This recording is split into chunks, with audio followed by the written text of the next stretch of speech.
Hello दोस्तों, मैं हूं अमित त्यागी लेकर हाजिर हूं ढेर सारी सिनेमा टेलीविजन की बातें। और आज मेरे साथ एक ऐसी शख्सियत है जिनके पास ह्यूज नॉलेज है about cinema, about television, about a industry. तो मेरे साथ है सीमा कपूर जी, और ये राइटर हैं, डायरेक्टर हैं, ह्यूज बॉडी ऑफ वर्क। इनका परिवार बहुत सालों से क्रिएटिव फील्ड में जुड़ा हुआ है, सिनेमा का ये बहुत ज्ञान रखती हैं। तो आज मैं बात करूंगा उस दौर की जब हम नन्हे मुन्ने थे और जिसे गोल्डन दौर कहा जाता है, यानी 80s 90s 2000 का, जहाँ सबसे अच्छा सिनेमा बना। तो मैं स्टार्ट करता हूँ सीमा जी के पहले प्रोजेक्ट से, जिसका नाम था किले का रहस्य। तो सीमा जी, मुझे याद है कि हम तो बहुत छोटे बच्चे थे, लेकिन पहला super natural horror show on Indian television was किले का रहस्य।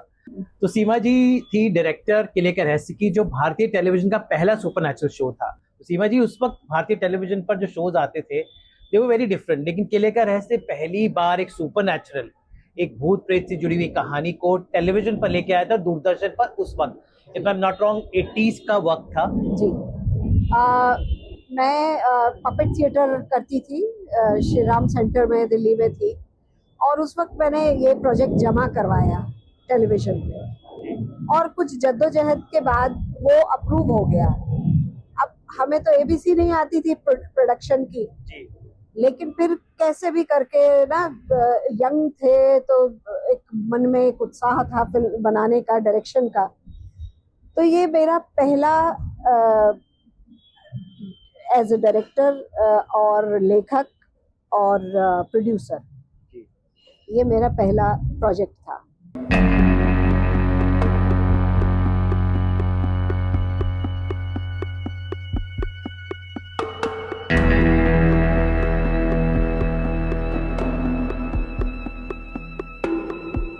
तो जैसा कि आप जानते हैं कि उस समय का ये सब बहुत पॉपुलर शो था, क्योंकि इंडिया का यूँ कहना चाहिए कि तब टेलीविजन आया ही था, पहला हॉरर शो था, हॉरर कॉमेडी शो था। आपके एज के बच्चे तो आज भी याद करते हैं उसको। तो जो जो पहले शो, जब आप पहला कुछ बनाते हैं तो जो जो तकलीफें आनी चाहिए, क्योंकि वो सीखने की आपकी प्रोसेस होता है, वो जद्दोजहद होती है सीखने की, तो सारी परेशानियों को जब आप हैंडल कर लेते हैं तो फिर चीज़ें सीखते हैं और अच्छी बनती है। उसमें जो सबसे पहले शो में जो बाद में बड़े नाम हुए, जैसे वीरेंद्र सक्सेना थे उसमें, वीरू भाई जिन्हें हम कहते हैं, रवि झांकल थे, बाद में भी अपने श्याम बाबू के साथ उन्होंने, श्याम बेनेगल जी के साथ उन्होंने काम किया। अन्नू भाई थे, रंजीत भाई भी एक्टिंग करवाई मैंने उनसे और सादिया सिद्दीकी पहली बार उसमें आई, बाद में वो काफी टेलीविजन पे काफी काम किया उन्होंने। तो इस तरह से वो बना था शो।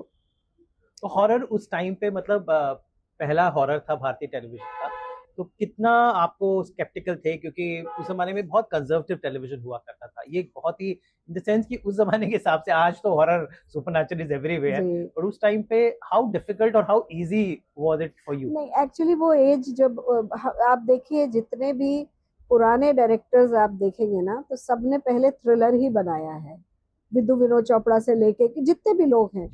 तो क्या होता है कि जब आप सिनेमा पढ़ रहे होते हैं तो आप हिचकॉक को पढ़ रहे होते हैं और देख रहे होते हैं उनका सिनेमा को, उनकी स्टोरीज जो जो उन्होंने।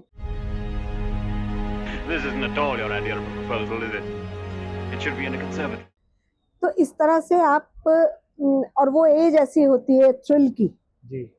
तो मुझे तो यही सूझा कि मुझे एक थ्रिलर बनाना चाहिए, एक हॉरर शो बनाना चाहिए, और पता नहीं कुदरत बनवाती है आपसे, तो वो उस वक्त अच्छा लगता था।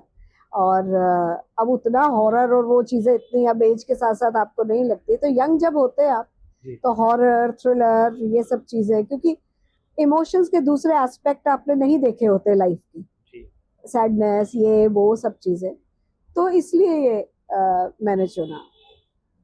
भारतीय टेलीविजन आजकल सास बहू मीडियम बन के रह गया, उस पर इल्जाम लग गया है कि बहुत ज्यादा फैमिली ड्रामा दिखता है जिसमें सास और बहू की कहानियां आती हैं। लेकिन मुझे लगता है कि हमारा 90s और 80s का जो टेलीविजन था बहुत प्रोग्रेसिव था।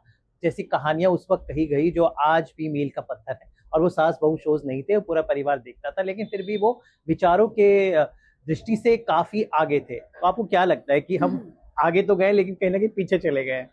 हम टेलीविजन में तो बहुत पीछे चले गए, क्योंकि आप देखिए ये जैसे ही टेलीविजन का एकदम उठान आया था, तब एक ही चैनल था, दूरदर्शन। जी। तो सारे जो ऑफिसर्स थे वो एक तो बहुत पढ़े हुए थे। पढ़े से मतलब आईएएस कोई भी होता पढ़ के ही आता है, लेकिन जब वो लिटरेचर पढ़ लेता है तो कहते हैं ना, जस राजा तस प्रजा। तो जब आपका बॉस लिटरेचर पढ़ा होता है, सिनेमा पढ़ा होता है, तो वो आपकी गाइडलाइंस बनाता है कि भाई इस तरह का होना चाहिए। आप देखिए उस जमाने में मालगुडी डेज, बसंती, भीष्म साहनी की बसंती, आमिर खुसरो, ऐसे कितने ऐसे साहित्यिक, तमस साहब की, मतलब साहित्यिक चीजें लोगों की पसंद थी और लोगों को वही परोसा जा रहा था। अब धीरे धीरे आपने टेस्ट भी बिगाड़ दिया। तब तक क्या है, टेस्ट उतने बिगड़े नहीं थे, फिर धीरे धीरे आपने टेस्ट बिगाड़ दिया। आपका कल्चर जो है वो पीछे रह गया, साहित्य पीछे रह गया। और अब तो मैं देखती हूँ कि मैंने इसीलिए टेलीविजन लिखना छोड़ा पिछले 10-15 साल पहले, कि औरत के दो ही रूप हैं उसमें आज के, या तो वो कॉन्स्पिरेसी कर रही होती है जी, है ना, या फिर वो रो रही होती है। आज की औरत वो नहीं है कि हर वक्त कॉन्स्पिरेसी करे औरत या फिर रोती रहे। तो ऐसी निरी, और वो उसके बीच में जो औरत है ना, वो है सही मायने में जो स्ट्रगल कर रही, जो अपने एग्जिस्टेंस के लिए लड़ रही है जी। तो इसलिए मुझको बहुत फर्क नजर आता है। सीमा जी फिल्म मेकर होने के साथ साथ एक कोच भी हैं, और हमारी बॉलीवुड की कई अभिनेत्रियों को उन्होंने सही भाषा बोलना सिखाया। उनमें से कुछ जो नाम है, जैसे खुशी कपूर और जानवी कपूर है, श्रीदेवी की दोनों बेटियों को सीमा जी ने खुद कोच किया है। तो खुशी और जानवी जब आई थी, जब पहली बार धड़क में जानवी कपूर ने डेब्यू किया था, तो किस तरह की वो कितनी रॉ थी और आपने कैसे उनको ग्रूम किया? क्योंकि आज जानवी कपूर ने अपनी जगह बना ली है, खुशी भी धीरे धीरे आगे बढ़ रही है। पप्पी मतलब कुत्ते का छोटा बच्चा? खुशी को तो मैंने नहीं पढ़ाया, तब खुशी के लिए बोला था उन्होंने। क्या है, बोनी जी का बहुत पुराना परिवार से हमारे संबंध है जी। तो जब जाह्नवी धड़क कर रही थी तो उनकी हिंदी थोड़ी कमजोर थी, क्योंकि बच्चे हैं आजकल के पढ़े हुए हैं तो उसको, और फिर थोड़ा सा वो डायलेक्ट भी था उसमें राजस्थानी। तेरे इंग्लिश आती है ना? इंग्लिश गाना गा के सुना पूरे कॉलेज के सामने। तो उन्होंने मुझसे कहा कि जाह्नवी को आपको उसको करना है, बताना है, उसको गाइड करना है। मैंने कहा बिल्कुल करूंगी, घर की बच्ची। तो मेरा वो प्रोफेशन नहीं है, लेकिन बोनी जी से और इन लोगों से बहुत वो है, तो बच्चे जैसे घर के होते हैं, तो मैंने उनको थोड़ा गाइडेंस दी है। बाकी तो सब उसकी अपनी मेहनत है, वो मेहनती बहुत है, जाह्नवी मेहनती बहुत है और लगन उसमें बहुत है। तो इसलिए उसने बहुत जल्दी पिकअप किया हिंदी का। कुछ चीज़ों की प्रॉब्लम हो जाती है ना अंग्रेजी और हिंदी में जी। और तो वो मैं बार बार उनको बताती थी कि ये नहीं, ये ऐसे बोलो। सीमा जी, आजकल की जनरेशन को जरा भाषाओं को लेकर बड़ी दिक्कत आने लगी है। हमारी जो सबसे ज्यादा बोले जाने वाली भाषा हिंदी है, लोग हिंदी का एक बहुत ही मिक्स इतनी हो गई, अंग्रेजी भी उसमें मिक्स हो गई है। तो क्या भाषा जो है किस तरह से आजकल के बच्चे अपनी, क्या क्यों इतना ज्यादा थोड़ी सी भाषा में प्रॉब्लम क्यों आने लगी है बच्चों को? बच्चों को प्रॉब्लम ये इसलिए आने लगी है कि जो हमारी एज के जो माता पिता हैं या नाना नानी दादी हैं, उनकी जो मानसिकता है बहुत गुलामी की मानसिकता है, कि उनको लगता है कि अंग्रेजी बोलने से ही पढ़ा लिखा होता है। ऐसा नहीं है, आपको दूसरी भाषाएं आनी चाहिए, चाहे वो अंग्रेजी हो। अंग्रेजी इंटरनेशनल भाषा है, आप कहीं भी किसी कंट्री में जाते तो आपको उससे सहूलियत होती है, कम्युनिकेट कर सकते हैं आप। लेकिन वो स्टेटस सिंबल हो जाए तो प्रॉब्लम हो जाती है।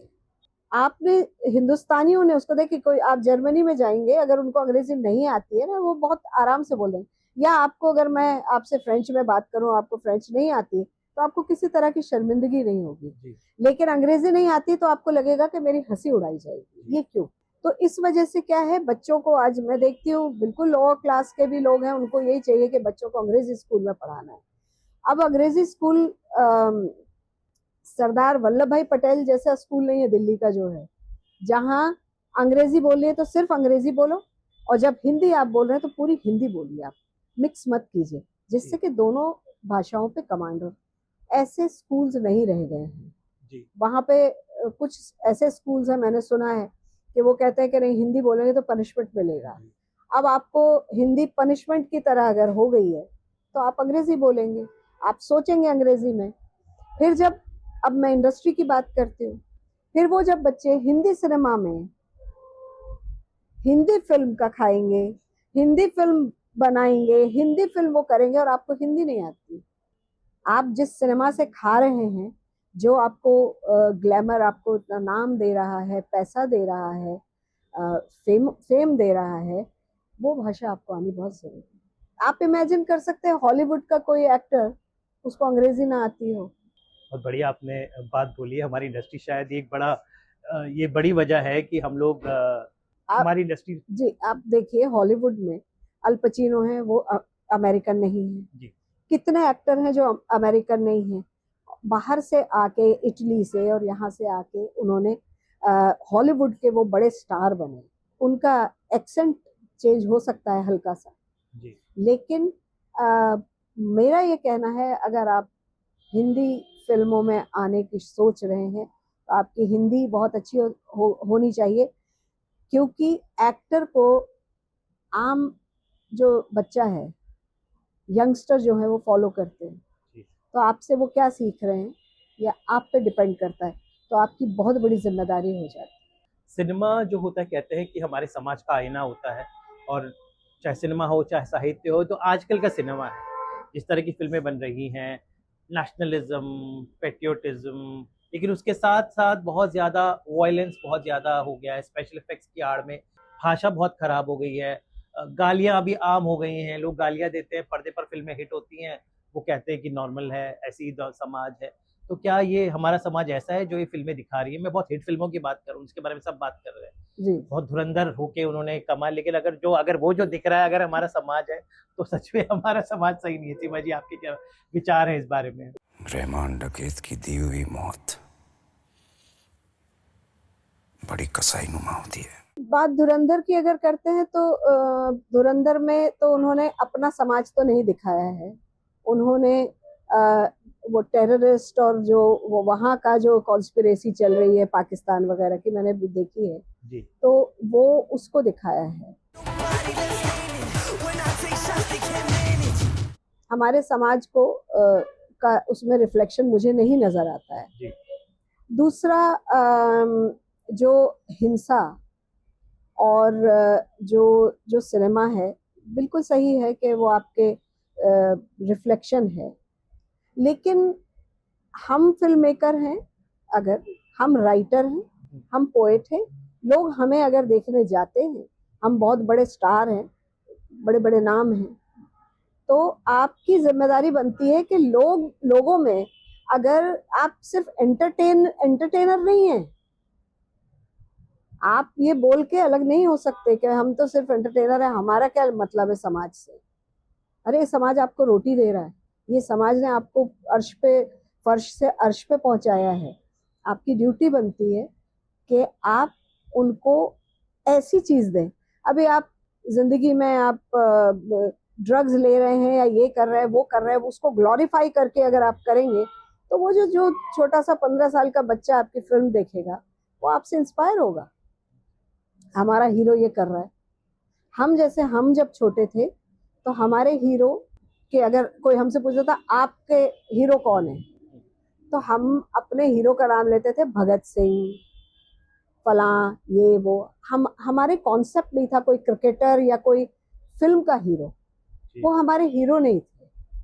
आज अगर फिल्म का हीरो आपसे बोले आपका कौन हीरो है, तो आप बोलेंगे शाहरुख खान है, सलमान खान है, रणबीर सिंह है, ये नाम लेंगे ना।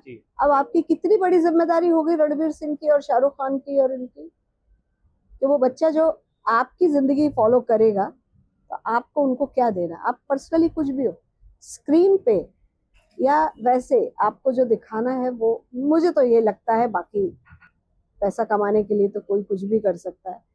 रही बात हिंसा की और इस दौर की, तो मुझे ये लगता है समाज में जैसे अभी फास्ट फूड प्रचलित है, हर चीज़ फास्ट हो जाती है, फास्ट फूड, और बच्चों से लेके बड़े तक अब उसी ट्रेंड पे चल रहे हैं। ऐसे ही आपकी ज़िंदगी भी हो गई है, फास्ट फूड हो गई। बहुत जल्दी आपको फेम चाहिए, बहुत जल्दी आपको पैसा चाहिए, तो जो जल्दी मिलता है वो सेहत के लिए हानिकारक होता है। वो सस्टेन नहीं, लक्ष्मी जो है ना, जी जब आपने अर्जित की होती है, जी उसके ऊपर पसीना बहा के उसको अर्जन किया होता है, नाम आपने पसीना बहा के मेहनत करके, तो वो अमिताभ बच्चन बनता है, वो दिलीप कुमार बनते हैं, वो टाटा बनते हैं, JRD टाटा बनते हैं, कि आज भी हम उनका, ऐसे तो बहुत सारे आते हैं और फिर चले जाएंगे। तो सस्टेन करने के लिए आपको पसीना बहाना पड़ता है किसी भी फील्ड में। ओटीटी अभी एक ऐसा मीडियम बन गया जो टेलीविजन और फिल्मों की जगह धीरे धीरे लेने की कोशिश कर रहा है। एक प्राइवेट मीडियम है, लोग कहीं भी आपकी कहानियां देख सकते हैं। लॉन्ग फॉर्मेट है, 8-9 एपिसोड्स के होते हैं। एक तरफ पंचायत जैसे शो है जो एक सिंपल सहज कहानी को दिखाते हैं, बहुत पसंद किए जाते हैं। दूसरी तरफ कुछ ऐसे शो है थोड़े बोल्ड है, फैमिली नहीं है। लेकिन जब हम टीआरपी की बात करें तो यही पंचायत ही चलता है। तो कहीं ना कहीं विरोधाभास है कि ओटीटी पे भी लोग वही देख रहे हैं जो कुछ साल पहले देखा करते थे। नहीं, आप पॉपुलेशन भी तो देखिए भारत की, जो पॉपुलेशन है, कितनी जनसंख्या है, तो हर तरह के टेस्ट के यंगस्टर्स शायद पंचायत ना देखते हो उतना, जितना कि वो ओटीटी पे वो क्राइम थ्रिलर और जहाँ पे थोड़ा एक्सपोज कर रहे हैं वो सब चीज़ें देखते हो। तो अब इसमें क्या है, बैलेंस बनाना फिल्म मेकर का बहुत ज़रूरी हाथ है। अब बहुत ज़रूरी है कि सिर्फ आप ये ना देखें कि हमारी टीआरपी किस पे मिल रही है और क्या हो रहा है, थोड़ा सा बदलाव लाना, थोड़ा धीरे धीरे करके लाइए। जैसे धीरे धीरे करके हिंसा ज़्यादा हो गई है, वैसे धीरे धीरे करके कम भी किया जा सकता है, लेकिन वो थोड़ा आपको पेशेंस से और समय के साथ जाना पड़ेगा। आपको क्या लगता है, आप बहुत दिन से आपने कहा आप टेलीविजन नहीं कर रहे हैं, तो अभी इस वक्त how do you see this scenario, जो इतनी चीजें हो रही हैं, तो यू थिंक? देखिए, मैं तो अभी एक प्रोजेक्ट कर रही हूँ जो वैदिक पीरियड की जो महान स्त्रियां हुई हैं, जी। वो उन पे प्रोजेक्ट कर रही हूँ, क्योंकि हमारे 5000 साल पहले भी स्त्रियों को इतनी स्वतंत्रता थी जो लोगों को मालूम नहीं है कि कौन अपाला हैं, कौन गार्गी हैं, कौन लोपामुद्रा हैं, जिन्होंने साइंस में, साहित्य में, म्यूजिक में इतना नाम किया था, और इतने उनके स्क्रिप्चर्स हैं, उनकी किताबें लिखी हुई हैं, और वो उस जमाने की हैं। कितनी फ्रीडम होगी उस जमाने में। फ्रीडम का सदुपयोग करना चाहिए, उसका दुरुपयोग नहीं करना चाहिए ना। फ्रीडम कपड़े बदलने में या कपड़े छोटे करने में फ्रीडम नहीं है, जितनी वैचारिक फ्रीडम है। क्या आप अपने क्या दुनिया को दे रहे हैं, क्या आप अपने समाज में कंट्रीब्यूट कर रहे हैं, उसकी आपको फ्रीडम होनी चाहिए सोचने की, फाइनेंशियल। तो वो एक कर रही हूँ, और एक फिल्म कर रही हूँ। सीमा जी की किताब आ चुकी है क्यों गुजरी है अब तक। तो सीमा जी, एज अ लेखक, जब किताब जो होती है, एक तरफ तो मुझे आज से एक और चीज पूछनी है, धीरे धीरे हम किताब पढ़ना छोड़ रहे हैं, लेकिन वही किताब एक हमें वो एक अंधेरे में दिए की तरह टिमटिमाएगी और लोग वापस जो किताब जितने भी हैं। तो आपको कैसा रिएक्शन मिल रहा है आपकी किताब के लिए? किताब का, मेरी जो आत्मकथा है, यूं गुजरी है अब तलक। यूं गुजरी है अब तलक। जी। वाह, क्या! तो उसका तो बहुत ज़्यादा पढ़ रहे हैं लोग। मुझे इस बात की खुशी है कि वो बहुत ज़्यादा पॉपुलर हो रही है। और ये मैं आपको एक इंसिडेंट बताती हूँ। मुझे दिल्ली से एक लड़की का फ़ोन आया। उसने कहा, मैंने आपकी, वो एक पब्लिशिंग हाउस की एडिटर है, 25 साल की है सिर्फ। उसने कहा कि, और अंग्रेज़ी वाली हैं, वो लड़कियां जो हिंदी भी पढ़ सकती हैं और अंग्रेजी भी। तो उन्होंने वो किताब पढ़ी और मुझे बोली, कहने लगी कि है ना, मैं बहुत रोई और मैं, ऐसा लगा कि ये मेरी ज़िंदगी की कहानी है। तो मुझे बड़ा ताज्जुब हुआ कि एक जिंदगी जो 60 साल 65 साल जी के अपनी कहानी लिख रही है, आज की बच्ची जो अंग्रेजी माध्यम से पढ़ी है, अंग्रेजी सोच है जिनकी, उनमें कहीं कोई स्त्री है जो मुझसे रिलेट कर रही है। तो मुझे इस बात की ये खुशी हुई कि महिला की जो नारी की प्रॉब्लम जो है ना, वो यूनिवर्सल है। वो बच्ची भी रिलेट करेगी, अमेरिकन भी रिलेट करेगी, फ्रेंच भी रिलेट करेगी, क्योंकि वो दुनिया में जो समस्याएं हैं, ह्यूमन समस्याएं, वो वही हैं। तो किताब बहुत अच्छा कर रही है कि यंगस्टर्स में भी बहुत पॉपुलर हो रही है, और शुक्रिया है मेरे पाठकों का। और इस वजह से अगर दोबारा से किताबें लोगों के हाथ में आ जाएं तो बहुत अच्छी बात होगी। क्या आप इस पर, तो आपने इसके राइट्स कोई फिल्म के लिए या सीरीज के लिए भी रखे हैं, क्या आप सोच रहे हैं कि जी क्या मेरे पास ही हैं राइट्स, और होपफुली अभी जल्दी बोलना मुनासिब नहीं होगा, होगा उस पर कुछ काम। कोई कलाकार को देखती हैं जो आपका किरदार निभा पाया?